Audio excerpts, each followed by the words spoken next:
معزز حاضرین اور محترم ناظرین و سامعین، السلام علیکم ورحمۃ اللہ وبرکاتہ۔ آج ہماری 6 روزہ تقاریر کی آخری کڑی ہے۔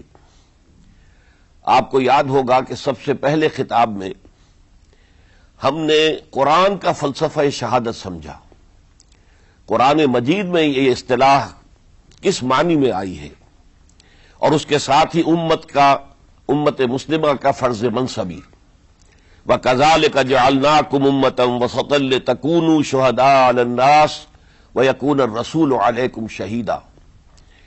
تو اللہ کے دین کو بالفعل قائم کرنے کے لیے، تاکہ نوع انسانی پر ایک ابدی حجت قائم ہو جائے کہ اللہ کا دین قابل عمل ہے، اسے قائم کیا جا سکتا ہے، اور یہ بہترین سماجی نظام ہے، پولیٹیکو سوشو اکنامک سسٹم اس سے بہتر آج تک چشم فلک نے نہیں دیکھا۔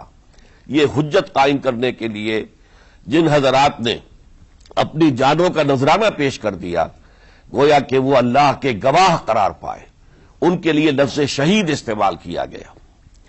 دوسرے لیکچر میں آپ کو یاد ہوگا کہ ہم نے یہ بات سمجھنے کی کوشش کی کہ جب اللہ کا دین جزیرہ نماء عرب میں قائم ہو گیا، اور گویا کہ ہم کہہ سکتے ہیں کہ انقلاب محمدی علی صاحب الصلاۃ والسلام کی تکمیل ہو گئی، تو جیسے کہ ہر انقلاب کے ساتھ ہوتا ہے، اس کے بعد کچھ کاؤنٹر ریولوشنری موومنٹس شروع ہوئی۔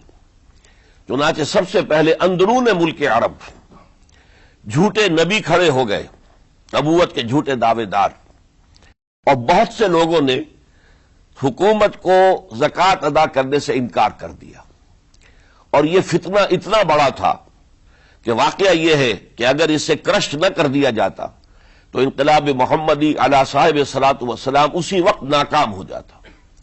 یہ حضرت ابو بکر صدیق رضی اللہ تعالیٰ عنہ کے فضائل کا سب سے درخشاں باب ہے کہ انہوں نے اپنے عزم اور ہمت اور استقلال اور اللہ پر اعتماد، اللہ پر توکل اور بھروسے کے ساتھ ان دونوں فتنوں کو آئرن ہینڈ کے ساتھ کرش کر دیا، اور سال سوا سال ہی میں ان دونوں کاؤنٹر ریولوشنری موومنٹس کو ختم کر کے اس کے بعد انہوں نے جلد ہی اس نظام کا گویا کہ انچارج حضرت عمر رضی اللہ تعالیٰ عنہ کو بنا دیا کہ جو خلیفہ ثانی ہیں۔ پھر ہم نے دیکھا کہ حضرت عمر کے زمانے میں رضی اللہ تعالیٰ عنہ توسیع کا جو عمل ہے، توسیع انقلاب محمدی کا عمل بڑی تیز رفتاری کے ساتھ جاری ہوا، فتوحات کا سیلاب آیا، ایران پوری سلطنت تہس نہس ہو کر رہ گئی، اس کے پرچے اڑ گئے، سلطنت روما اپنے تمام شمالی افریقی مقبوضات سے محروم، مغربی ایشیا سے اسے بے دخل کر دیا گیا، صرف وہ یورپ کے اندر محدود ہو کر رہ گئی۔ اب ظاہر بات ہے کہ اس کے خلاف بھی تو پھر رد عمل ہونا تھا، کاؤنٹر ریولوشنری موومنٹس اٹھنی تھی۔ تو سب سے پہلے حضرت عمر رضی اللہ تعالی عنہ کی خلافت اور اس کے چراغ کو بجھانے کے لیے ایران کی طرف سے رد عمل ظاہر ہوا۔ ہرموزان جو ایک بڑا ان کا جرنیل تھا، اس کی سازش اور ابو لولو فیروز کے ذریعے سے حضرت عمر رضی اللہ تعالیٰ عنہ کو شہید کر دیا گیا۔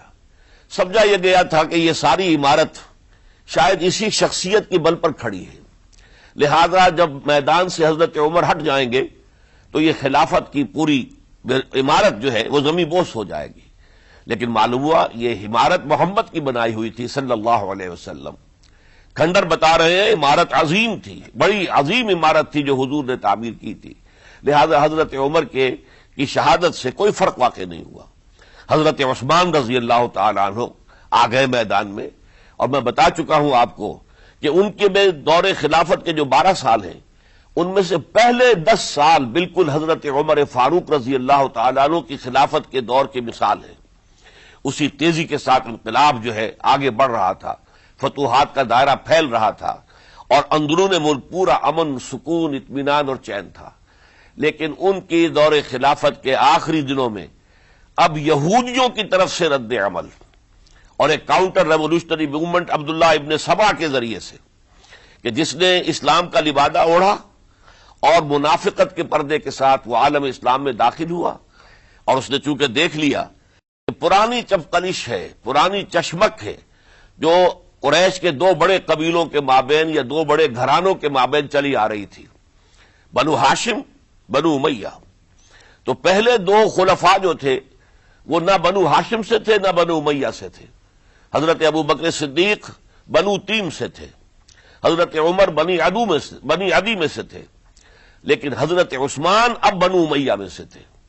اس کو انہوں نے گویا کہ دکھتی رگ بنا کر پکڑا اور پروپیگنڈا شروع کیا کہ خلافت تو بنو ہاشم کا حق ہے، کیونکہ حضور ہاشمی تھے صلی اللہ علیہ وسلم، تو گویا کہ عثمان غاصب ہیں رضی اللہ تعالی عنہ، بلکہ ان سے دونوں پہلو جو تھے حضرت عمر اور حضرت ابو بکر وہ بھی غاصب ہیں۔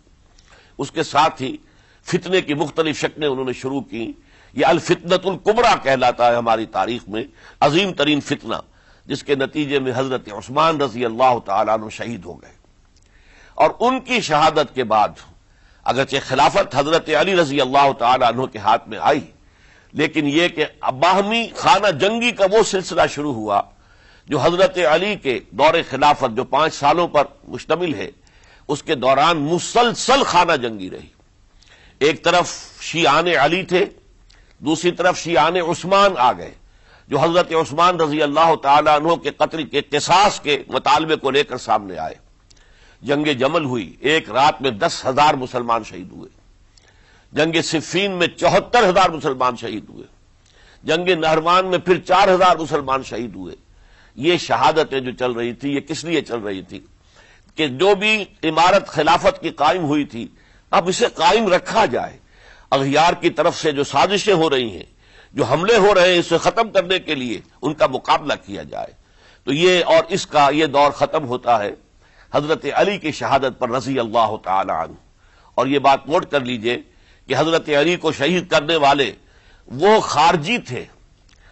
عبد الرحمن ابن ملجم خارجی طبقے سے تعلق رکھتا تھا، جو پہلے حضرت علی کے لشکر میں شامل تھے، لیکن جب حضرت علی نے رضی اللہ تعالی عنہ تحکیم اور ثالثی کی تجویز قبول کر دی تو وہ ناراض ہو گئے کہ اللہ تعالیٰ ہی ہے حاکم اور حکم، ان الحکم الا للہ، یہ انسانوں کو حکم کیوں بنا لیا گیا؟ اور اس میں اتنی شدت اختیار کی کہ وہ علیحدہ ہو گئے، اس لیے انہیں خوارج کہا گیا۔ انہوں نے رائے یہ قائم کر دی جو مسلمان کبھی کوئی گناہ کبیرہ کا ارتکاب کرے گا وہ کافر قرار پائے گا، جب کافر ہوگا تو گویا کہ مرتد ہے تو واجب القتل، اس کا مال، اس کی عزت سب مباح ہے۔ یہ ہمارا سب سے پہلا گمراہ ترین فرقہ تھا۔ انہی میں سے 3 افراد نے بیٹھ کر اسکیم بنائی کہ یہ 3 افراد ایسے ہیں کہ جن کو اگر میدان سے ہٹا دیا جائے تو شاید مسلمانوں کی باہمی خانہ جنگی ختم ہو جائے اور مسلمان پھر کسی ایک خلیفہ پر راضی ہو جائے۔ اور یہ تینوں کافر ہیں، معاذ اللہ ثم معاذ اللہ۔ حضرت علی کافر ہیں، ان کو قتل کرنے کی ذمہ داری عبد الرحمن ابن ملجم نے لی۔ حضرت معاویہ قاتل ہیں، ان کے لیے کسی اور کو اسائن کیا گیا۔ عمرو بن العاص قاسم ہیں، ان کے لیے کسی اور کو اسائنمنٹ دی گئی۔ ہوا یہ کہ حضرت عمرو بن العاص وہ تو اس روز فجر کی نماز میں آئے نہیں، ان کی جگہ جو امام تھا وہ شہید کر دیا گیا۔ حضرت معاویہ رضی اللہ تعالی عنہ ان پر وار اوچھا پڑا، زخمی تو ہوئے لیکن یہ کہ پھر تندرست ہو گئے۔ حضرت علی رضی اللہ تعالی عنہ پر بہت کاری وار ہوا اور حضرت علی رضی اللہ تعالی عنہ کی شہادت سن 35 ہجری میں ہو گئی۔ یہ جو خلافت راشدہ کا اختتام یا تو سن 35 ہجری میں حضرت علی کی شہادت سے سمجھا جائے گا، یا میری ذاتی رائے ہے کہ نہیں، اس میں حضرت حسن کا دور خلافت بھی شامل ہونا چاہیے۔ حضرت حسن کو کسی نے نامزد نہیں کیا تھا، نہ انہوں نے اپنی امیدواری کے ساتھ اپنے طاقت کے بل پر خلافت حاصل کی تھی، بلکہ حضرت علی سے جب یہ کہا گیا تھا کہ کیا ہم آپ کے بیٹے حسن کے ہاتھ پر بیعت کر لیں، تو انہوں نے فرمایا تھا کہ میں نہ تمہیں روکتا ہوں نہ حکم دیتا ہوں، یہ تمہارا معاملہ ہے، تم جسے مناسب سمجھو اس کے ہاتھ پر بیعت کر لو۔ حضرت حسن رضی اللہ تعالی عنہ نے جن کے ہاتھ پر جب بیعت ہوئی تو اب معاملہ یہ ہو گیا کہ امیر معاویہ رضی اللہ تعالی عنہ وہ ایک لشکر لے کر شام سے چلے۔ حضرت حسن 50,000 آدمیوں کے ساتھ ادھر سے نکلے، لیکن یہ ہے کہ انہیں محسوس ہو گیا تھا کہ میرے ساتھیوں میں ایسا فسادی عنصر بھی موجود ہے جو عبداللہ ابن سبا کے ساتھیوں میں سے، کہ وہ کسی اچھے کام کو پسند نہیں کرتا، لہذا انہوں نے پھر صلح کی پیشکش کی، حضرت معاویہ کو پیغام بھیجا کہ میں مصالحت چاہتا ہوں، بتائیے شرائط کیا ہیں۔ حضرت معاویہ نے بلینک پیپر بھیج دیا، سادہ کاغذ، کہ آپ جو شرائط چاہیں اس پر لکھ دیں، وہ مجھے قبول ہوں گے۔ حضرت حسن نے رضی اللہ تعالیٰ عنہ شرائط لکھ دی، حضرت معاویہ نے قبول کر لی، تو حضرت حسن دستبردار ہو گئے خلافت کے دعوے سے، اور اس کے بعد پھر حضرت امیر معاویہ کی خلافت کی بیعت کی گئی۔ اس سے پہلے انہوں نے خلافت کی بیعت نہیں لی تھی۔ یہ ہے سن 41 ہجری، اور اسے عام الجماع کہا جاتا ہے، یعنی یہ اختتام ہے مسلمانوں کی خانہ جنگی کے دور کا۔ پھر جمعیت ایک ہو گئی، پھر عالم اسلام متحد ہو گیا۔ اب پورا کا پورا عالم اسلام حضرت امیر معاویہ کے زیر خلافت تھا۔ اور حضرت امیر معاویہ کون ہے؟ وہ خود ایک صحابی رسول ہیں، جلیل القدر صحابی رسول ہیں۔ اور آپ کو میں نے کل بھی بتایا تھا کہ حضرت معاویہ رضی اللہ تعالی عنہ کی ایک ہمشیرہ ام حبیبہ رضی اللہ تعالی عنہ حضور کے ازواج مطہرات میں سے ہیں، تو حضور کے گویا کے برادر نسبتی ہوئے۔ جو چند لوگ جو وحی کے لکھنے پر جو کاتبین وحی جو حضور نے مقرر کیے تھے، ان میں سے ایک حضرت معاویہ بھی ہے۔ پھر حضرت معاویہ کے لیے حضور کی دعا ہمیں ملتی ہے، اللہم اجعلہ ہادیا مہدیا، اے اللہ اسے ہادی ہدایت دینے والا بنا دے اور مہدی بنا دے جو ہدایت یافتہ ہو۔ تو یہ ان کی شان ہے۔ اور پھر یہ کہ ان کے زمانے میں جب عالم اسلام متحد ہو گیا، داخلی خلفشار ختم ہو گیا، تو فتوحات کا سلسلہ بھی دوبارہ جاری ہو گیا۔ حضرت علی رضی اللہ تعالیٰ عنہ کے 5 سالہ دور خلافت میں کوئی توسیع نہیں ہو سکی تھی دارالاسلام کی، کوئی مزید علاقے جو ہیں سلطنت اسلامی میں شامل نہیں کیے جا سکے تھے، اس لیے کہ سارا معاملہ تو داخلی خلفشار کا تھا۔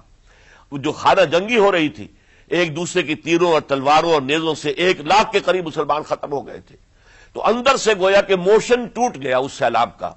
تو سیلاب پھر دوبارہ جب امت جمع ہو گئی عام الجماع کے بعد، تو حضرت معاویہ رضی اللہ تعالیٰ عنہ ان کا دور خلافت اب 20 برس ہے، اندازہ کیجئے۔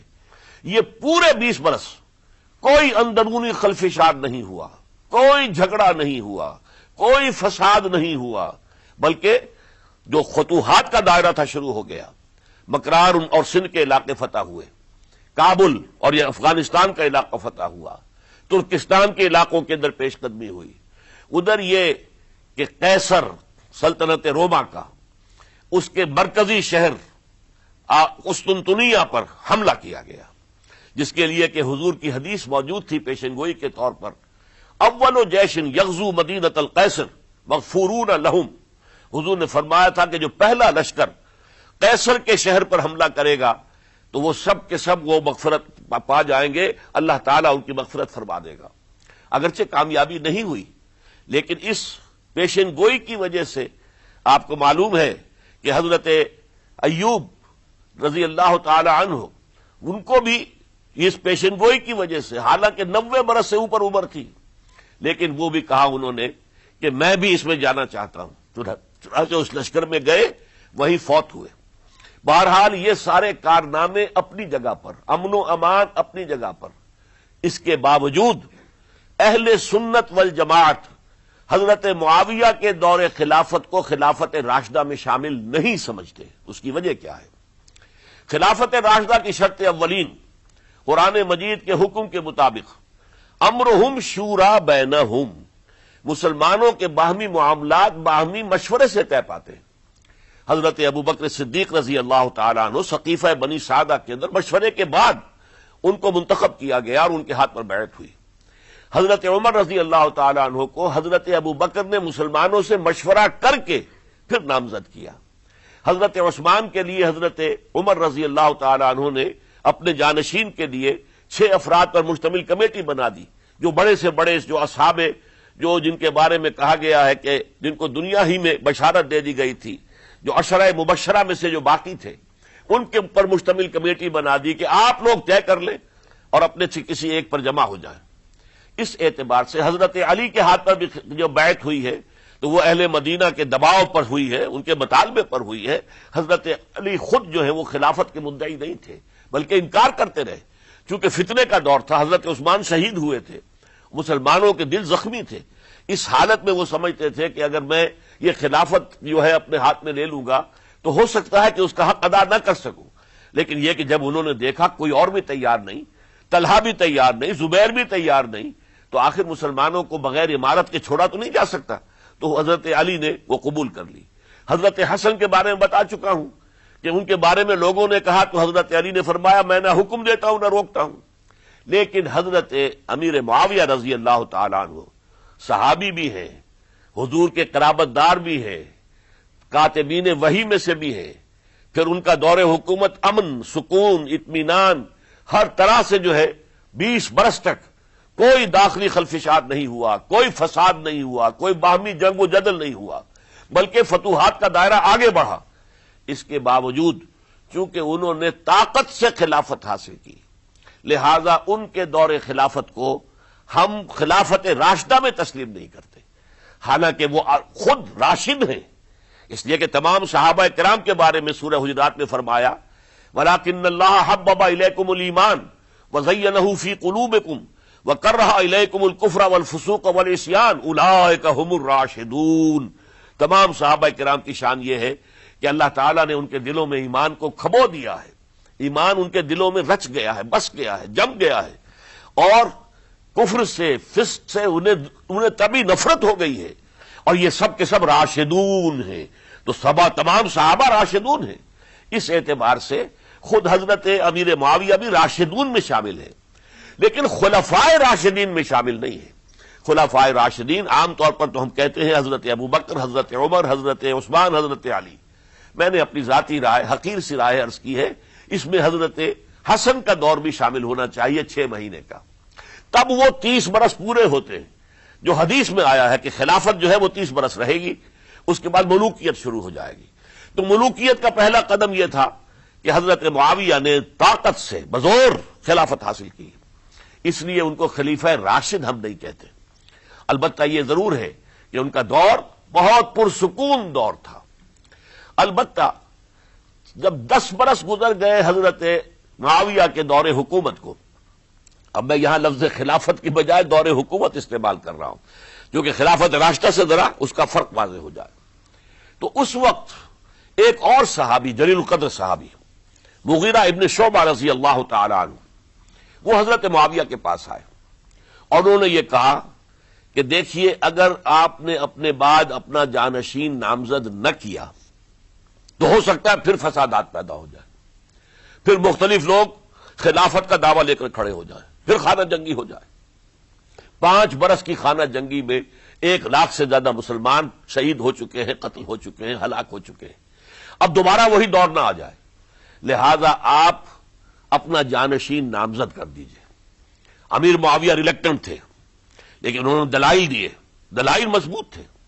انہوں نے کہا کہ اب کبار صحابہ دنیا سے رخصت ہو چکے، وہ جماعت کہ جن کی تربیت اور تزکیہ، جن کی تعلیم حضور نے خود کی تھی اور ان کو اندر سے پاک کر دیا تھا، ان کی نیتیں بالکل پاک ہو چکی تھی، کوئی نفسانیت ان میں نہیں رہی تھی، وہ جماعت تو اکثر و بیشتر اب ختم ہو چکی، فوت پا چکے، وفات ہو چکی، لہذا اب جو ہے اکثر و بیشتر نو مسلم ہیں جو بعد کے فتوحات کے ذریعے سے اسلام لائے ہیں، لہذا ان کے اندر نہ وہ پختگی ہے، نہ ان کے اندر وہ تقویٰ ہے، نہ تدین ہے، نہ اصول پرستی ہے، اسلام کی پوری تعلیمات جو ہیں وہ ان کے وجود کے اندر، ان کے شعور کے اندر گہری اتری ہوئی نہیں ہے، لہذا اب صورتحال وہ نہیں رہ سکے گی جو حضرت ابوبکر یا حضرت عمر یا حضرت عثمان یا حضرت علی کے زمانے میں تھی، لہذا آپ نامزد کیجئے۔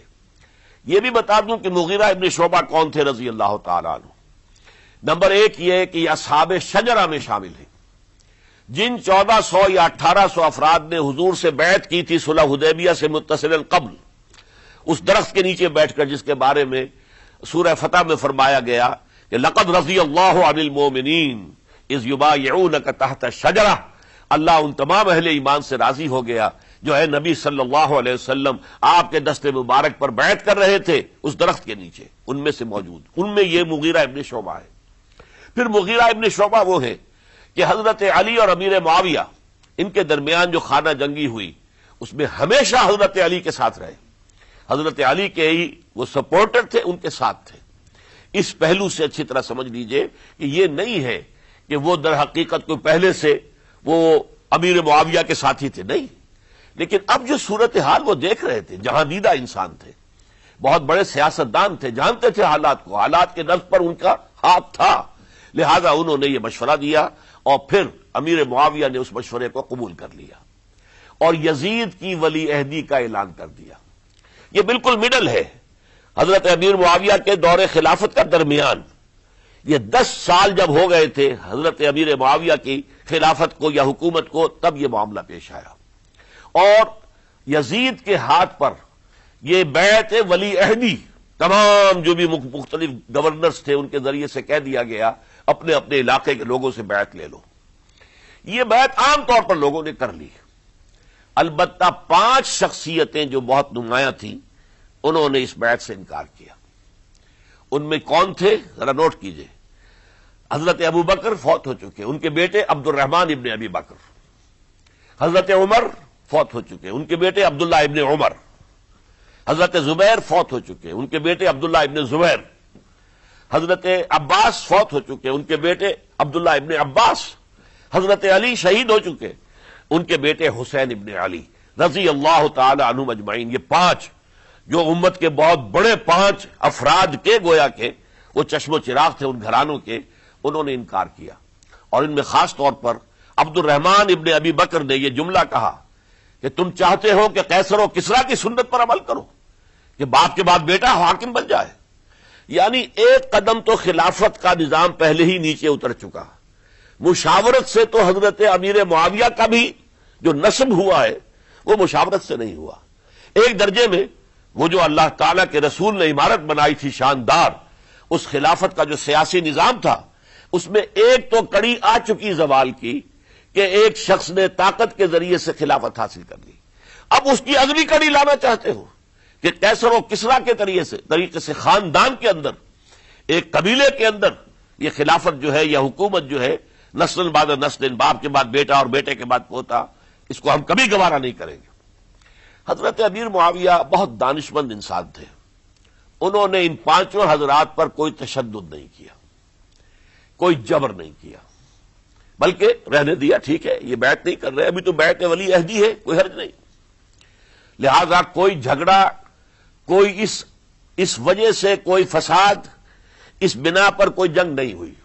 10 سال گزر گئے، یعنی 10 سال تک یزید ولی عہد رہا ہے، 10 سال تک، اور اس سوائے ان 5 بڑی شخصیتوں کے جو پوری امت تھی، عوام الناس تھے، ان سب نے اسے قبول کیا۔ یہ صورتحال اب جب پیدا ہوئی جب حضرت امیر معاویہ کا انتقال ہو گیا، یہ سن 60 ہجری ہے، اب سوال پیدا ہوا کہ وہ ولی عہدی کی بیعت اب بیعت خلافت میں منتقل ہو جائے گی۔ لہذا پھر یہ ہوا کہ سب لوگوں سے، سب گورنروں کو لکھ دیا گیا تمام صوبوں کے اندر کہ اپنے اپنے لوگوں سے بیعت لے لو۔ ظاہر بات ہے کہ وہاں کوئی ریفرنڈم نہیں ہوتا تھا، کوئی ووٹ نہیں ہوتے تھے کہ اس کی پرچیاں ڈالی جا رہی ہوں، ایک ایک شخص سے رائے لینا نہیں ہوتی تھی، بلکہ اس وقت کی جمہوریت یہ تھی اور شورائیت یہ تھی کہ ڈفرنٹ کلینز ہیں، ڈفرنٹ فیملیز ہیں، ڈفرنٹ ٹرائبز ہیں، ان کے سردار، ان کے بڑے لوگ، ان کے اہم لوگ بیعت کر لیں تو گویا کہ سب کی بیعت ہو گئی۔ وہ ایک قبائلی نظام تھا اور اس میں یہ نہیں تھا نظام کے ووٹ بنے ہوئے ہوں اور اس کی پرچیاں ڈالی جا رہی ہوں۔ تو تمام عالم اسلام نے گویا کہ بیعت قبول کر لی اب یزید کی بحیثیت خلیفہ۔ اب وہ جو 5 آدمی تھے ان میں سے ایک فوت ہو چکے تھے، حضرت عبد الرحمن ابن ابی بکر رضی اللہ تعالی عنہما، دونوں فوت ہو گئے، لیکن باقی 4 رہ گئے۔ ان 4 کو نوٹ کیجئے، اور یہ بڑا سینسٹیو ایشو ہے جس پر میں اب گفتگو کر رہا ہوں۔ ان 4 میں کون ہیں؟ عبداللہ ابن عباس، عمر میں سب سے بڑے وہ ہیں، اور ان کی شان یہ ہے کہ انہیں حبر الامہ کہا گیا ہے، امت کے سب سے بڑے عالم، اور قرآن مجید کے وہ سب سے پہلے مفسر ہیں۔ اصل جو جتنی بھی تفسیری روایات ہمیں ملتی ہیں حضرت عبداللہ ابن عباس کے شاگردوں سے، تابعین سے، لہذا ان کا بہت اونچا مقام ہے۔ حضرت عبداللہ ابن عمر، ان کا مقام بھی آپ کو معلوم ہے، حدیثوں کی کتنی بڑی تعداد ہے جو عبداللہ ابن عمر سے مروی ہے، اور اس کو سلسلۃ الذہب کی پہلی کڑی کہا جاتا ہے۔ روایت حدیث میں جو سنہری زنجیر ہے اس کا آغاز حضرت عبداللہ ابن عمر ہے۔ ایک طرف یہ دونوں ہو گئے، ان دونوں کی رائے کیا ہوئی؟ اگرچہ کام غلط ہوا ہے یہ اس طریقے سے قیصر و کسریٰ کی روایت پر عمل کرنا غلط ہے، لیکن یہ اتنی بڑی غلطی نہیں ہے کہ اس کی وجہ سے باہمی جنگ و جدال ہو، خوریزی ہو، ایک دوسرے کی گردنیں کاٹی جائیں اور فتنہ و فساد پیدا کر دیا جائے۔ لہذا انہوں نے یزید کی بیعت کر لی۔ دو حضرات رہ گئے، یہ نسبتاً نوجوان ہیں، ان دونوں کی پیدائش ہجرت کے بعد ہوئی ہے۔ ہجرت کے بعد پہلا بچہ جو مہاجرین میں پیدا ہوا ہے وہ عبداللہ ابن زبیر ہے، بلکہ کچھ عرصے تک مہاجرین میں جب کوئی پیدائش نہیں ہوئی تو وہ مکے مدینے کے منافقین نے کہنا شروع کر دیا تھا کہ یہ یہاں کے کمزور ہو گئے، نامرد ہو گئے، ان کی اولاد اب چلے گی نہیں۔ تو عبداللہ ابن زبیر جب پیدا ہوئے، اور آپ کو معلوم ہونا چاہیے وہ حضرت ابوبکر صدیق کے نواسے ہیں، حضرت عائشہ صدیقہ کی ہمشیرہ حضرت اسما کے بیٹے ہیں عبداللہ ابن زبیر، اور زبیر بہت شجاع، بہت ہی بہادر انسان تھے۔ تو عبداللہ ابن زبیر کے اندر بھی وہی کیفیات تھی۔ انہوں نے کہا نہیں، اس غلطی کو ہم برداشت نہیں کریں گے، خورزی ہوتی ہے تو ہو، لیکن ہم اسلامی نظام کو نیچے اترتا ہوا نہیں دیکھ سکتے۔ جیسے کبھی حضرت ابوبکر نے فرمایا تھا ایبدل الدین وانا حی، کیا دین میں ترمیم اور تنسیخ کر دی جائے گی؟ دین کو بدل دیا جائے گا، دین میں تحریف کر دی جائے گی، جبکہ میں ابھی زندہ ہوں، میں جیتے جی یہ نہیں ہونے دوں گا۔ حضرت عبداللہ ابن زبیر کی یہ رائے ہوئی، وی ہیو ٹو چیلنج، ہم مقابلہ کریں گے، ہم اسے پیسیولی قبول نہیں کریں گے۔ انہوں نے بیعت سے انکار کیا اور مدینہ چھوڑ کر مکے جا کر حرم کے اندر پناہ گزین ہو گئے۔ یہی معاملہ حضرت حسین ابن علی رضی اللہ تعالی عنہما کا تھا، وہ بھی نہایت شجاع، نہایت جری، نہایت بہادر۔ انہوں نے بھی کہا کہ یہ غلط قیصر و کسریٰ کی روایت جو شروع ہو رہی ہے اسے ہم نے ریزسٹ کرنا ہے اور اسے ہم آگے نہیں چلنے دیں گے۔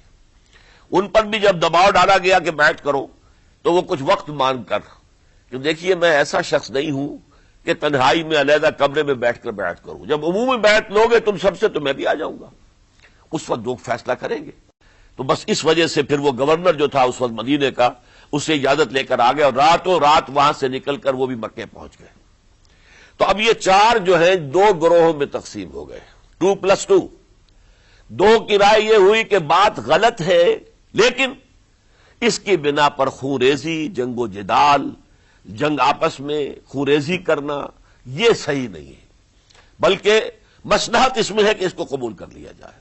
پھر اللہ تعالیٰ کو بہتر حالات پیدا کرے گا اس کے ذریعے سے، تعلیم کے ذریعے، تلقین کے ذریعے سے، جیسے نبی اکرم صلی اللہ علیہ وسلم نے اتنا عظیم انقلاب برپا کیا تھا۔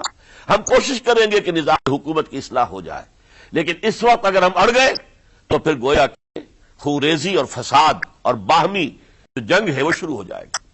اور دو حضرات کی رائے ہوئی کہ نہیں، ہمیں ہر صورت میں رجسٹ کرنا ہے، خونریزی ہوتی ہے تو ہو، ہمیں جانیں دینی پڑتی ہے تو دیں گے، ہم شہادت قبول کریں گے، لیکن اس غلطی کو قبول نہیں کر سکتے۔ تو میں اس کے لیے عرض کر رہا ہوں، یہ تیسری شہادتوں کا جو دور شروع ہوا ہے، پہلا شہادتوں کا دور حضور کا دور، دین کو قائم کرنے کی جد و جہد میں جنہوں نے جانیں دی ہیں۔ دوسرا دور اس دین کے خلاف جو کاؤنٹر ریولوشنری موومنٹس آئی ہیں ان کو رفع کرنے کے لیے جانیں دینا۔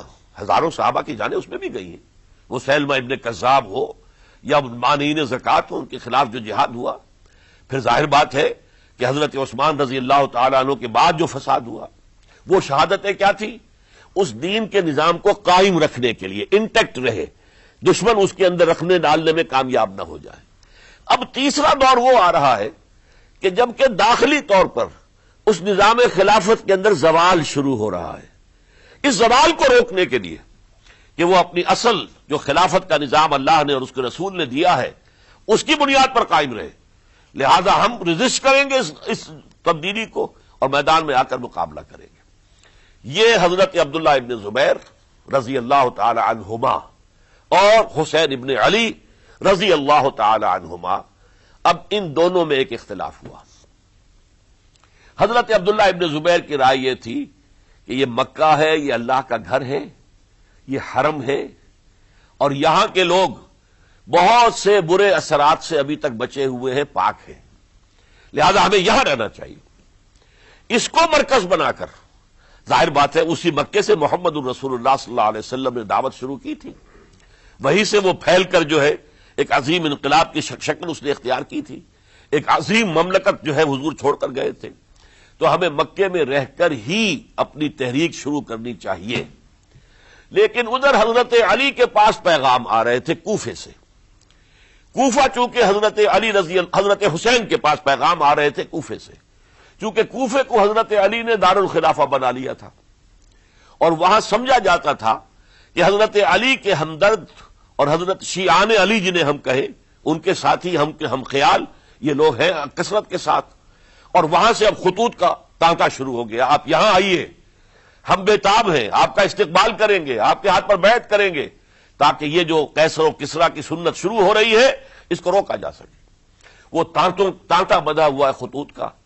تو حضرت حسین رضی اللہ تعالیٰ عنہ نے فیصلہ کر لیا کہ میں کوفے جاؤں گا۔ حضرت زبیر روکتے رہ گئے کہ نہیں، کوفیوں پر اعتماد نہ کیجیے، یہ زبانی کلامی ساتھ دیتے ہیں، جب ڈنڈا چلتا ہے تو پھر یہ ہٹ جاتے ہیں میدان سے، ان پر اعتماد نہ کریں آپ، لہذا یہی مکے میں رہیے اور ہم دونوں مل کر ایک بڑی طاقت بن جائیں گے، اور یہ مکہ جو ہے ہمارے لیے حصار ہے، یہ ہمارے لیے پناہ گاہ ہے، یہاں سے اس دعوت کا آغاز کیا جائے۔ اب یہ افسوس ہے اسے اللہ کی مشیت سمجھا جائے، اللہ کی مرضی ہے، جو کچھ ہوتا ہے وہ تو بے اذن رب ہوتا ہے، اللہ اپنی مصلحتوں سے ہم سے زیادہ واقف ہے، ہم تو نہیں سمجھ سکتے۔ حضرت حسین نے فیصلہ کیا اور ڈٹ گئے اس فیصلے پر کہ میں کوفے جاؤں گا۔ اب یہ بھی بات قرآن مجید میں آیا ہے، حضور سے خطاب کر کے فرمایا گیا فَإِذَا عَزَمْتَ فَتَوَكَّلْ عَلَى اللَّهِ، جب ایک مرتبہ آپ ایک ارادہ کر لیں تو پھر اللہ پر توکل کیجئے، پھر یہ نہیں کہ کبھی آگے کبھی پیچھے جاؤں یا نہ جاؤں، یہ نہیں، یہ تردد یہ نہیں، بلکہ یہ کہ ایک فیصلہ کر کے ڈٹ جائیے، اس لیے کہ جو بھی نتیجہ ہے وہ تو اللہ کے ہاتھ میں ہے، لہذا اللہ پر توکل کیجئے۔ فَإِذَا عَزَمْتَ فَتَوَكَّلْ عَلَى اللَّهِ۔ لہذا سب نے سمجھایا حضرت حسین کو کہ آپ کوفے نہ جائیں۔ سمجھانے والوں میں حضرت عمر بھی تھے رضی اللہ، حضرت عبداللہ ابن عمر بھی تھے رضی اللہ تعالی عنہ، اگرچہ کوئی قرابت داری جو ہے قریبی نہیں تھی، لیکن بہرحال امت کی ایک شخصیت، عظیم شخصیت تھے۔ سمجھانے میں سب سے زیادہ زور صرف کیا ہے حضرت عبداللہ ابن عباس نے رضی اللہ تعالی عنہما۔ اور حضرت عبداللہ ابن عباس کون ہیں؟ ایک رشتے سے حضرت حسین کے چچا ہیں، ایک رشتے سے حضرت حسین کے نانا ہیں۔ کیوں؟ حضرت علی اور حضرت عبداللہ ابن عباس چچا زاد بھائی ہیں، عباس کے بیٹے، ابو طالب کے بیٹے، عباس اور ابو طالب بھائی ہیں، تو یہ فرسٹ کزن تھے حضرت علی اور عبداللہ ابن عباس رضی اللہ تعالی عنہ۔ لہذا انہوں نے جب کہا تو گویا کہ ایک چچا ایک بزرگ سمجھا رہا ہے، اور دوسرے رشتے سے حضور نانا تھے حضرت حسین کے، اور حضور بھی کزن تھے حضرت عبداللہ ابن عباس کے، چچا زاد بھائی ہیں۔ اس حوالے سے سمجھ لیجئے کہ حضور کے کزن نانا کے درجے میں آ گئے، تو یہ دو رشتے تھے حضرت عبداللہ ابن عباس کے، اور انہوں نے بڑی الہا و زاری کے ساتھ، بڑی اپنے مقام سے نیچے اتر کر خوشامد کی ہے، حسین خدا کے لیے باز آ جاؤ، حسین خدا کے لیے باز آ جاؤ، حسین اگر جانا ہی ہے تو اپنے بال بچوں کو لے کر نہ جاؤ۔ جس طریقے سے تمہارے باپ حضرت علی رضی اللہ تعالیٰ عنہ کو کوفہ کے اندر ذبح کر دیا گیا، کہیں ایسا نہ ہو کہ تمہیں بھی تمہارے بال بچوں کے سامنے ذبح کر دیا جائے، باز آ جاؤ۔ لیکن حضرت حسین اب اللہ کی طرف سے ان کے دل میں ایک ارادہ پختہ ہو چکا تھا، اور انہوں نے حضرت مسلم بن عقیل کو بھیجا تھا کہ جاؤ میری طرف سے کوفے والوں سے بیعت لے اور پھر مجھے اطلاع دو۔ وہ گئے، وہاں 12,000 افراد نے بیعت کر لی۔ اب ان کا خط آ گیا کہ یہاں تو فضا بالکل ہموار ہے، اتنے لوگوں نے بیعت کی ہے، باقی بھی جیسے ہی آپ سامنے آ جائیں گے سب بیعت کر لیں گے، لہذا یہاں پر وہ ریزسٹنس کے لیے گویا کہ ہمارے پاس طاقت اس کوفے کے اندر بہت مضبوط طاقت ہوگی کہ ہم یزید کی حکومت کے خلاف ریزسٹ کر سکیں۔ اس کے بعد ہوا کیا؟ یزید نے عبید اللہ ابن زیاد کو گورنر بنا کر بھیج دیا۔ یہ شخص تھا بہت ڈنڈا چلانے والا، اس نے سختیاں شروع کی تو بہت سے لوگ اس بیعت سے تائب ہو گئے، لیکن مسلم بن عقیل وہ میدان میں آئے اور ان کے ساتھ ہزاروں آدمی آ گئے جنہوں نے بیعت کی تھی، ابھی تک بیعت پر قائم تھے، اور انہوں نے گورنر کے گھر کا گھیراؤ کر لیا۔ گورنر کے ساتھ 30-40 آدمی تھے کل. وہ چھتوں پر چڑھ گئے, وہاں سے پتھراؤ کیا, اور وہاں سے جو 30-40 آدمی کوفے کے تھے ان سے کہا تم اپنے اپنے لوگوں کو کہو کہ چلے جائیں واپس یہاں سے. انہوں نے اوپر سے کہنا شروع کیا, ڈرایا, بہت خوفناک نتیجہ نکلے گا, اب عبید اللہ ابن زیاد تم سب کو ہلاک کر دے گا. ایک ایک کر کے بھیڑ چھٹتی چلی گئی اور صرف چند افراد رہ گئے, اور اس کے نتیجے میں حضرت مسلم بن عقیل شہید کر دیے گئے. بلکہ ایک شخص حامی نے انہیں پناہ دی تھی کوفے میں, ان کو بھی قتل کر دیا گیا, شہید کر دیا گیا. اس پر یہ ہے کہ انہوں نے ایک شخص کے ذریعے سے پیغام دیا قتل کیے جانے سے پہلے کہ دیکھو میرا تو وقت آگے آیا, میں تو اب قتل ہو جاؤں گا, شہید کر دیا جاؤں گا, تو میرا پیغام حسین تک پہنچا دو رضی اللہ تعالی عنہ کہ یہاں یہ بغاوت ہو گئی. لوگوں نے, کوفیوں نے, الکوفی لا یوفی, کوفی جو ہے وہ پورا نہیں کرتا اپنے عہد کو اور وفا کو. اس کا ایک ثبوت ہمیں مل گیا ہے, یہ سب کے سب منحرف ہو گئے بیعت سے. آپ جہاں تک آ گئے وہاں سے واپس چلے جائیے. جب حضرت حسین کے پاس یہ پیغام پہنچا اور انہوں نے ارادہ کیا کہ ٹھیک ہے یہ تو حالات بدل گئے, لہذا واپس چلنا چاہیے. شاید عبداللہ ابن زبیر کی رائے ہی صحیح ہے, ہمیں مکے ہی میں بیٹھ کر کام کرنا چاہیے. لیکن اب جو ہے عرب کا ایک خاص مزاج ہے. حضرت مسلم بن عقیل کے بیٹے آڑے آ گئے, اب ہم اپنے باپ کے خون کا قصاص لیے بغیر نہیں جائیں گے. اور حضرت حسین رضی اللہ تعالیٰ عنہ بامروت انسان, شریف النفس انسان, کیسے ممکن تھا, غیرت مند غیور انسان, وہ کیسے ان کی بات کو رد کر دیتا. لہذا اچھا چلو چلتے ہیں کوفے کی طرف.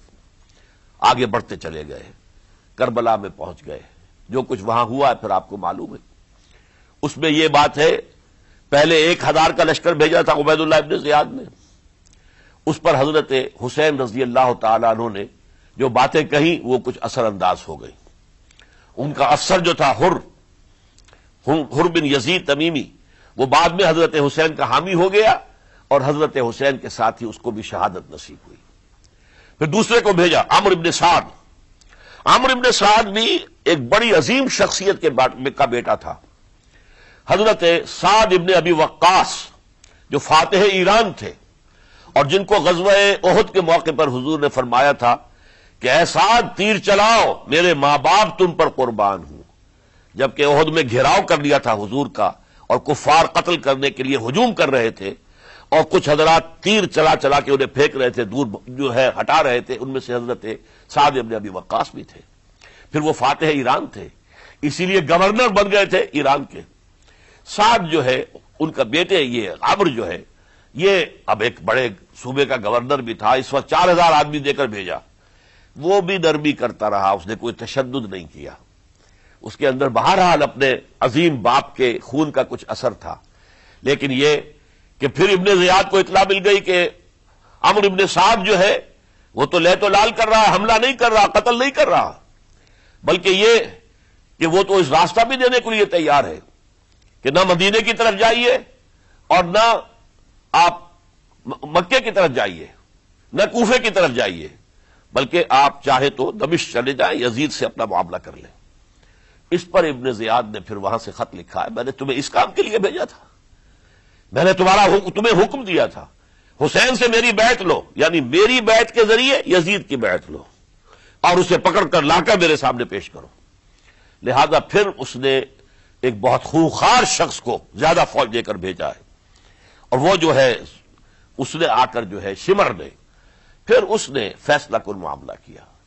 حضرت حسین رضی اللہ تعالیٰ عنہ نے ان دنوں میں جو وہاں گزرے ہیں, جتنے بھی کوفی آئے ہوئے تھے نا, اکثر و بیشتر تو کوفے کے لوگ تھے, ان سے کہا کہ میں خود نہیں آیا, تم نے مجھے بلایا تھا. اے فلاں ابن فلاں, کیا تم نے مجھے خط نہیں لکھا تھا کہ آؤ؟ اے فلاں ابن فلاں, کیا تم نے مجھے پیغام نہیں بھیجا تھا کہ یہاں تشریف لائیے؟ اور دیکھو میرے پاس تمہارے خطوط موجود ہیں. وہ ایک تھیلا جس میں کہ خطوط ہے وہ ملا کے میدان میں رکھ دیا. یہ حضرت حسین رضی اللہ تعالیٰ عنہ کی شرافت اور اپنی صاف دلی. کوئی اس کے اندر عیاری نہیں تھی ان کے اندر, معاذ اللہ ثم معاذ اللہ. لیکن یہ کہ اس کا نتیجہ اچھا نہیں نکلا. نتیجہ کیا نکلا؟ اب انہیں پتا چل گیا کوفیوں کو, اگر اب حسین زندہ دمشق پہنچ گئے یزید کے پاس تو یہ ہم سب کا بھاگا پھوڑ دیں گے, ہماری شامت آ جائے گی، لہذا اب تو کسی صورت انہیں زندہ نہیں رہنے دینا۔ یہ ایک بڑا اہم واقعہ، نوٹ کر لیجئے اس کو، اس لیے کہ حضرت حسین نے ایک ایک کا نام لے کر، اے فلاں ابن فلاں، اے فلاں ابن فلاں، اے فلاں ابن فلاں، کیا تم نے خط نہیں لکھا تھا؟ کیا تمہارا پیغام نہیں تھا؟ اب انہوں نے دیکھا کہ یہ بھانڈا اگر یزید کے ہاں جا کر پھوڑ دیا گیا تو پھر ہماری خیر نہیں ہوگی۔ یہی وجہ ہے حضرت حسین کو شہید کرنے کے بعد، یہ نوٹ کر لیجئے، 72 آدمی تھے کل، جس کو کہہ لیں لشکر حضرت حسین کا رضی اللہ تعالیٰ عنہ۔ ان میں سے 20 خاندان بنی ہاشم کے چشم و چراغ تھے۔ وہ بڑی بہادری سے لڑے ہیں، بڑی بہادری سے لڑے، ایک ایک نے لڑ کر جان دی ہے، بہت سو کو مارا ہے۔ یقاتلون فی سبیل اللہ فیقتلون ویقتلون، قتل کر بھی رہے تھے، قتل ہو بھی رہے تھے، ایک ایک کر کے قتل ہو رہے تھے، شہید ہو رہے تھے۔ 20 جو ہے خاندان بنی ہاشم میں سے شہید ہوئے ہیں۔ حضرت حسین رضی اللہ تعالیٰ عنہ کا ایک بہت ہی انفنٹ چھوٹا بچہ، وہ بھی شہید ہوا ہے۔ باقی سب مرد، تمام مرد، سوائے ایک حضرت حسین کے بیٹے حضرت علی بن حسین زین العابدین کہلائے بعد میں، وہ بیمار تھے، وہ جنگ میں حصہ نہیں لے سکتے تھے، وہ بچ گئے صرف۔ اچھا، حضرت حسین شہید ہو گئے، یہ ہے 10 محرم الحرام سن 61 ہجری۔ کیا مطلب ہے؟ حضور کے انتقال کے ٹھیک 50 برس بعد، سن 11 ہجری میں حضور کا انتقال، اور سن 61 ہجری میں حضور کے نواسے، اور جن کے بارے میں حضور نے فرمایا سیدہ شباب اہل الجنہ، حضرت حسین شہید کر دیے گئے۔ اور اس کے بعد اس لشکر نے خیموں کو آگ لگا دی۔ یہاں نکتہ سمجھ لیجیے، آگ کیوں لگائی؟ انہیں معلوم تھا ہمارے خلاف ڈاکومنٹری پروف موجود ہے وہاں پر، وہ ہمارے خطوط کے تھیلے وہاں موجود ہیں، اگر وہ باقی رہ گئے تو ہماری شامت آ جائے گی، ہمیں کون بچائے گا؟ ورنہ ظاہر بات ہے کہ اگر تو وہ دشمنی کے انداز میں بات ہوتی تو خواتین کی بھی بے حرمتی کی گئی ہوتی، لیکن نہیں، کسی نے، ظاہر بات ہے کہ خانوادہ نبوت کہ کسی خاتون کی بے حرمتی نہیں کی، قطعاً نہیں کی، قطعاً نہیں کی، قطعاً نہیں کی، لیکن خیمے جلانا ان کی ضرورت تھی تاکہ وہ ریکارڈ جو ہے ان کا وہ تلف ہو جائے، سارے خطوط جو ہے وہ جل جائیں تاکہ ان کے خلاف ثبوت باقی نہ رہے۔ یہ عظیم سانحہ کربلا ہے۔ اب چونکہ یہ ہماری تاریخ کے ان واقعات میں سے ہے جس پر بہت کچھ اختلافات ہیں، مختلف گروہوں کی تعبیرات بہت مختلف ہیں۔ ایک طرف اہل تشیع کا اپنا بیان ہے، دوسری طرف اہل سنت کا ایک اجماعی بیان ہے، تیسری طرف کچھ ایسے لوگ پیدا ہو گئے ہیں جو حضرت حسین رضی اللہ تعالیٰ عنہ پر الزام لگا رہے ہیں، اہل سنت میں سے، کہ وہ تو حکومت کے طالب تھے، اقتدار کے خواہش مند تھے، واجب القتل تھے۔ معاذ اللہ ثم معاذ اللہ ثم معاذ اللہ۔ حضرت حسین اگرچہ صغار صحابہ میں سے تھے، یعنی حضور کی حیات طیبہ میں ابھی چھوٹے بچے تھے، لیکن ان کا شمار صحابہ میں ہے۔ اور پھر یہ وہ شخص ہے جو حضور کی گود میں کھیلا ہے، یہ وہ ہے جو حضور کے شانوں کے اوپر جس نے سواری کی ہے۔ علامہ اقبال نے جیسے حضرت اسماعیل کے لیے کہا ہے کہ وہ فیضان نظر تھا یا کہ مکتب کی کرامت تھی، سکھائے کس نے اسماعیل کو آداب فرزندی۔ ظاہر بات ہے حضرت اسماعیل کسی اسکول اور مدرسے دارالعلوم میں پڑھے نہیں تھے کہ وہاں پتہ چلتا کہ والد کا حق کیا ہے۔ یہ فیضان نصر تھا، ابراہیم کی نگاہ کا یہ فیضان تھا کہ بیٹے کے اندر وہ جذبہ پیدا ہوا کہ یا ابت افعل ما تؤمر، ابا جان جو خواب آپ دیکھ رہے ہیں اور جو حکم آپ کو اس خواب کے ذریعے مل رہا آپ کر گزریے، ستجدنی انشاءاللہ من الصابرین۔ تو اسماعیل کا معاملہ اگر یہ تھا فیضان نظر سے، تو حضرت اسماعیل تو حضرت ابراہیم کے پاس زیادہ رہے بھی نہیں، وہ تو مکے میں رہے۔ حضرت عثمان جو حضرت ابراہیم تو شام میں رہتے تھے، کبھی کبھی آ جاتے تھے، بس اس سے زیادہ معاملہ نہیں تھا۔ وہ فیضان نظر حضرت اسماعیل کو تھا، تو حضور صلی اللہ علیہ وسلم کا فیضان نظر کتنا ہوگا اس کا آپ اندازہ کیجئے۔ یہ کوئی جنگ اقتدار نہیں تھی، معاذ اللہ ثم معاذ اللہ ثم معاذ اللہ، بلکہ انہوں نے اپنا ایک فرض منصبی سمجھا ہے کہ میرے نانا کا لایا ہوا نظام اور اس کے اصول اب ٹوٹ رہے ہیں، جیسے حضرت ابو بکر کا قول میں نے آج بھی آپ کو سنایا، ایبدل الدین وانا حی، کیا دین میں ترمیم اور تنسیخ کی جائے گی، دین کی باتوں کو بدل دیا جائے گا جبکہ میں ابھی زندہ ہوں؟ اسی طریقے سے گویا کہ زبان حال سے حضرت حسین اور عبداللہ ابن زبیر رضی اللہ تعالی عنہم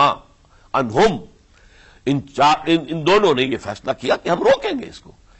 آپ اختلاف کر سکتے ہیں کہ حضرت حسین کی رائے صحیح تھی یا حضرت عبداللہ ابن عباس کی رائے صحیح تھی، یہ کہہ سکتے ہیں آپ، لیکن کسی کی نیت پر حملہ نہیں کر سکتے۔ اسی طریقے سے بعض لوگ جو ہے حضرت عبداللہ ابن عباس، عبداللہ ابن عمر، ان کی نیتوں پر حملہ کرتے ہیں۔ ان کو تو یزید نے دولت سے خرید لیا تھا، معاذ اللہ ثم معاذ اللہ ثم معاذ اللہ۔ یہ دونوں جلیل القدر صحابہ ہیں، یہ تو صغار صحابہ میں سے نہیں ہیں، یہ جوان تھے پورے حضور کے زمانے میں، جنگوں میں حصہ لیا ہے۔ حضرت عبداللہ ابن عمر نے، عبداللہ ابن عباس نے رضی اللہ تعالی عنہما، انہیں کوئی رقم نہیں خرید سکتی تھی، کوئی دولت نہیں خرید سکتی تھی۔ جو رائے انہوں نے قائم کی دیانتاً قائم کی۔ اور ہمارے ہاں اصول یہ ہے کہ جب کوئی نئی صورتحال پیدا ہو جائے اور اجتہاد کی ضرورت پیش آ جائے اور پوری کوشش کر کے مجتہد اجتہاد کر رہا ہے، تو اگر اسے غلطی بھی ہو جائے، مجتہد مخطی خطا کار، اس کو بھی اکیرا ثواب ملتا ہے، اور مجتہد مصیب وہ مجتہد کے جس کی رائے صحیح، جس کا فیصلہ صحیح، اسے دوہرا ثواب ملتا ہے۔ تو ان کے مابین ایک اختلاف رائے کا ہوا، اجتہاد کا ہوا۔ آیا یہ غلطی اتنی بڑی ہے کہ امت میں تفرقہ پیدا کیا جائے، امن و امان کو برباد کیا جائے، خوریزی کا بازار گرم کیا جائے، یا نہیں؟ دو کی رائے یہ ہوئی، ان کی مخلصانہ رائے تھی، ان کی دیانت دارانہ رائے تھی، ہم ان کی نیت پر حملہ نہیں کر سکتے، آپ اختلاف کرنا چاہیں تو کیجیے۔ اسی طرح حضرت عبداللہ ابن زبیر اور حضرت حسین ابن علی رضی اللہ تعالی عنہ، ظاہر بات ہے کہ ان کا بھی ایک اجتہادی رائے تھی کہ نہیں، یہ دین کے نظام کے اندر بہت بڑا رکھنا پڑ رہا ہے، یہ تو اب قیصر و کسریٰ کی سنت شروع ہو رہی ہے، یہ اسلام کے دین کے اوپر طریقہ نہیں، عمل نہیں ہو رہا ہے، تو ہم اسے اپنی جانوں کا نذرانہ دے کر بھی اسے روکیں گے، روکنے کی کوشش کریں گے، رکے نہ رکے ہم اپنی جانیں دے دیں گے۔ یہ بھی دیانت دارانہ رائے تھی، مخلصانہ رائے تھی، ان کی نیت پر کوئی حملہ کم سے کم اہل سنت والجماعت میں سے کسی شخص کو حق نہیں ہے۔ اس لیے کہ اہل سنت والجماعت کا کہنا یہ ہے، الصحابۃ کلھم عدول، صحابہ جتنے بھی ہیں وہ سب کے سب عدول ہیں، ان میں بدنیتی نہیں آ سکتی، خطا ہو سکتی ہے۔ اہل سنت کے نزدیک معصومیت خاصہ نبوت ہے، نبوت ختم ہو گئی محمد الرسول اللہ صلی اللہ علیہ وسلم پر، آپ کے بعد معصوم کوئی نہیں، ابو بکر بھی معصوم نہیں، عمر بھی معصوم نہیں، عثمان بھی معصوم نہیں، علی بھی معصوم نہیں رضی اللہ تعالی عنہ اجمعین۔ تو معصوم کون ہوگا؟ عبداللہ ابن عباس بھی معصوم نہیں، عبداللہ ابن زبیر بھی جو ہے معصوم نہیں، حسین ابن علی بھی معصوم نہیں، اسی طریقے سے عبداللہ ابن عمر، عبداللہ ابن زبیر، کوئی معصوم نہیں۔ انہوں نے اپنی رائے قائم کی ہے، اس پر عمل کیا ہے دیانت دارانہ سنسیریٹی کے ساتھ، اور ان کے لیے اللہ تعالیٰ کے ہاں ہر طرح کا اجر و ثواب ہے، سب کے لیے۔ حضرت عبداللہ ابن زبیر کی رائے اس اعتبار سے بہتر ثابت ہوئی، انہوں نے مکے میں پھر حکومت قائم کی، 9 برس تک ان کی حکومت قائم رہی، بنو امیہ ختم نہیں کر سکے اسے۔ سن 73 میں جا کر ان کی شہادت ہوئی ہے، اور ایک مرحلہ تو وہ بھی آیا تھا کہ شام اور مصر کی دونوں صوبے جو ہیں وہ بھی ان کے تحت آ گئے تھے۔ تو واقعہ یہ ہے کہ اگرچہ حضور نے ہمیں منع کیا ہے کہ کبھی یہ نہ کہا کرو کہ ایسا ہوتا تو ایسا ہو جاتا، نہیں، جو ہوا اللہ کی مرضی سے ہوا، اللہ کے اذن سے ہوا۔ حدیث کے الفاظ ہیں، ان کلمۃ اللہ تفتح عمل الشیطان، یہ جو لو کاش یہ ہو جاتا، کاش یوں ہو جاتا تو بڑے اچھے نتیجے نکلتے، یہاں سے شیطان کا عمل شروع ہو جاتا ہے۔ ورنہ واقعہ یہ ہے کہ دل سے یہ بات نکلتی ہے، اگر حضرت حسین اور عبداللہ ابن زبیر یکجا ہو جاتے اور مکے کو اپنا مرکز بنا کر جو عظیم مقصد انہوں نے اپنے سامنے رکھا تھا کہ یہ جو روایت غلط آ رہی ہے اسلام کے دینی سیاسی نظام کے اندر، اس کو ہم روکیں گے، تو اللہ تعالیٰ انہیں کامیابی عطا فرما دیتا۔ لیکن یہ پھر ہم کہیں گے ما شاء اللہ کان وما لم یشاء لم یکن، جو اللہ نے چاہا وہ ہوا، اور جو اللہ نے نہیں چاہا وہ نہیں ہوا۔ حضرت حسین کو وہ عظیم شہادت اللہ نے دینی تھی، وہ اونچا مقام عطا کرنا تھا، اور پھر ان کی عظیمت، ان کا صبر، ان کا ثبات، ان کا استقلال، معلوم ہوا کہ اللہ تعالیٰ نے انسانوں کے اندر کتنی کچھ طاقت رکھی ہوئی ہے اور کتنی کچھ صلاحیتیں اللہ نے ودیعت کی ہیں۔ وہ جس طرح ڈٹے رہے، کھڑے رہے، واقعہ یہ ہے کہ وہ بھی نوع انسانی کے لیے ہمیشہ کے لیے ایک سبق ہے، اور وہ سبق یہ ہے کہ آپ حق، جو بھی آپ حق سمجھیں، اس حق کے اوپر ڈٹ کر کھڑے ہو جائیں، اور اس میں پرواہ نہ کیجئے کہ آپ کی نفری کم ہے یا آپ کے ساتھ تعداد زیادہ، کوئی خیال نہ کیجئے، اس کے فکر نہ کیجئے کہ حالات ادھر ہیں یا ادھر ہیں، حالات سازگار آپ کے دشمن کے ساتھ ہیں یا آپ کے ساتھ ہیں، کوئی فکر نہ کیجئے۔ حق حق ہے، اس کا ساتھ دینا لازم ہے، اس کے لیے جان دے دینا یہ سب سے بڑی کامیابی ہے۔ وَلَا تَقُولُوا لِمَن يُقْتَلُ فِي سَبِيلِ اللَّهِ اموات، ہرگز نہ کہنا ان کو جو اللہ کی راہ میں قتل ہو جائیں کہ وہ مردہ ہیں، بل احیاء، وہ تو زندہ ہے، ولیکن لا تشعرون، تمہیں شعور نہیں ہے۔ وَلَنَبْلُوَنَّكُمْ، اب یہ تمام مسلمانوں سے خطاب ہو رہا ہے، ہم تمہیں لازماً آزمائیں گے، بِشَيْءٍ مِّنَ الْخَوْفِ، خوف سے، وَالْجُوعِ، اور بھوک اور فقر و فاقے سے۔ حضرت حسین اور ان کے ساتھیوں کو پیاس کے ذریعے سے آزمایا گیا ہے، حالانکہ دریا دور نہیں ہے لیکن پانی بند کر دیا گیا، کیسی کیسی شدت اور کیسے کیسے سخت حالات کا سامنا کیا، لیکن جھکے نہیں، گردن نہیں جھکی، ڈٹے رہے اپنے موقف کے اوپر۔ وَلَنَبْلُوَنَّكُمْ بِشَيْءٍ مِّنَ الْخَوْفِ وَالْجُوعِ وَنَقْصٍ مِّنَ الْأَمْوَالِ وَالْأَنفُسِ وَالثَّمَرَاتِ، اور ہم تمہیں جانی اور مالی نقصانات کے ذریعے سے آزمائیں گے۔ وَبَشِّرِ الصَّابِرِينَ، اور اے نبی بشارت دے دیجئے صبر کرنے والوں کو۔ الَّذِينَ إِذَا أَصَابَتْهُمْ مُصِیبَةٌ، وہ کہ جن کو اگر کوئی مصیبت آئے، ان پر نازل ہو جائے، قالوا، تو وہ کہیں گے انا للہ و انا الیہ راجعون، ہم اللہ ہی کے ہیں، اللہ ہی کی طرف ہمیں لوٹ جانا ہے۔ اولئک علیہم صلوات من ربہم ورحمہ، یہ ہیں وہ جن پر ان کے رب کی طرف سے صلوات ہیں، درود ہے اور رحمت ہے، واولئک هم المہتدون، اور یہی ہدایت یافتہ ہیں۔ اللہم ربنا اجعلنا منہم، اللہم ربنا اجعلنا منہم، میرے اور آپ کے لیے سبق یہ ہے، صرف حضرت حسین کا کوئی دن منا لینا یہ نہیں، ٹھیک ہے یاد تازہ کیجئے، بہت اچھی بات ہے، لیکن اس کا نتیجہ یہ نکلنا چاہیے کہ اگر حضرت حسین نے اپنی ہی نہیں، اپنے خاندان کی، اپنے اعزاء و اقربا کی، اپنے ساتھیوں کی جانوں کی قربانی پیش کر دی حق کے لیے، تو ہمیں بھی فیصلہ اور سبق یہ لینا چاہیے کہ ہمیں حق کا ساتھ دینا ہے، ہر چے بعد چاہے اس کے نتائج کچھ بھی نکلے۔ اقول قولی ھذا واستغفر اللہ لی ولکم ولسائر المسلمین والمسلمات۔